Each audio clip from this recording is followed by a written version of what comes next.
Once upon a time, 500 years ago, maybe a little more, maybe a little less, long before the invention of the famous Mozartkugel, a soft ball of marzipan in a chocolate coating.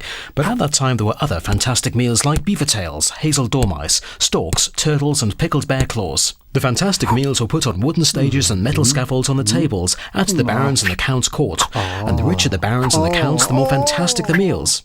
So the fat barons and counts with the fat baronesses and countesses came to eat as much as they could of the delicacies, like beaver tails, hazel dormice, storks, turtles and pickled bear claws. While the fat barons and counts with the fat baronesses and countesses at the banquets filled their bellies, the poor peasants watched in astonishment, as they were invited just to watch in astonishment.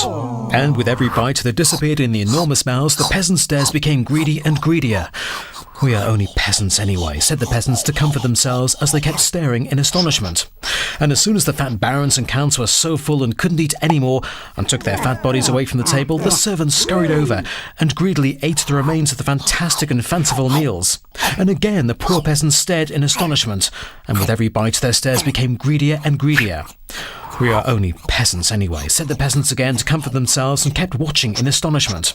And as soon as the servants were so full they couldn't eat any more, and took their full bodies away from the table, the peasants finally scurried over to look for some remains of the fanciful meals. "We are only peasants anyway," said the peasants to themselves, as they failed to find anything and went away hungry.